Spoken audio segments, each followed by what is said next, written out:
Assalamualaikum warahmatullahi wabarakatuh. Perkenalkan, nama saya Nurbina, 09 1058 132 0030. Baik, pada video kali ini saya akan menjelaskan tentang jenis-jenis sistem informasi.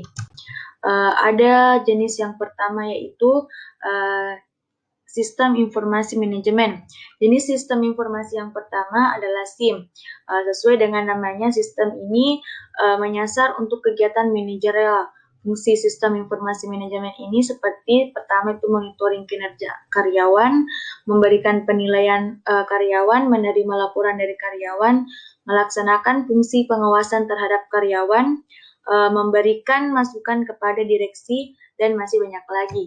Kemudian yang kedua itu ada sistem informasi akuntansi. Jenis yang kedua adalah sistem informasi akuntansi atau disebut SIA. Merupakan implementasi sistem informasi yang berhubungan dengan sistem akuntansi dari suatu organisasi atau perusahaan. Akuntansi memiliki fungsi untuk melihat kondisi keuangan suatu organisasi, apakah sedang surplus atau minus. Dengan adanya sistem informasi akuntansi ini akan membantu tugas seorang akuntan untuk melakukan audit kondisi keuangan perusahaan, menampilkan data-data pemasukan dan pengeluaran, melihat keuntungan dan kerugian bisnis, merapikan pencatatan, pelaporan keuangan, dan masih banyak lainnya.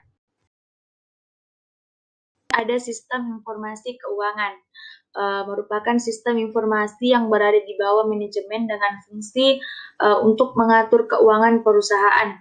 Ada beberapa alasan penting kenapa harus mengimplementasikan sistem informasi keuangan dalam bisnis, yaitu pertama untuk mencatat semua transaksi keuangan dalam waktu tertentu. Kedua, dapat diintegrasikan dengan sistem informasi akuntansi. Yang ketiga, sebagai audit dan cross-check terhadap pemasukan dan pengeluaran bisnis.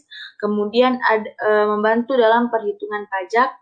Dan yang terakhir itu mempercepat auditor dalam melakukan audit keuangan perusahaan. Kemudian yang keempat itu ada sistem informasi manufaktur. Untuk bisnis yang bergerak dalam bidang manufaktur atau produksi, memiliki sistem informasi manajemen ini adalah hal yang wajib. Ada beberapa manfaat yang diperoleh dari sistem informasi manufaktur ini, seperti yang pertama itu ada untuk pencatatan produksi dalam bisnis, untuk mencatat hasil produksi yang tidak lulus quality check, mencatat pemesanan barang, mencatat biaya produksi, analisa kebutuhan produksi, memberikan data real-time kegiatan produksi yang berlangsung, dan masih banyak lainnya. Kemudian yang kelima yaitu ada sistem informasi sumber daya manusia. Sistem informasi SDM ini digunakan pada bagian HRD dan personalia dalam perusahaan untuk menyimpan data diri karyawan, gaji pokok, tunjangan bonus, masa kerja, jabatan, dan lainnya. Dengan adanya sistem informasi ini, kerjaan dari sebagian SDM bisa lebih mudah. Selain itu juga sistem informasi sumber daya manusia ini juga bisa dikombinasikan dengan sistem informasi manajemen keuangan dan lain sebagainya. Kemudian yang keenam itu ada sistem informasi pemasaran. Sistem informasi pemasaran sangat penting bagi divisi pemasaran dalam perusahaan.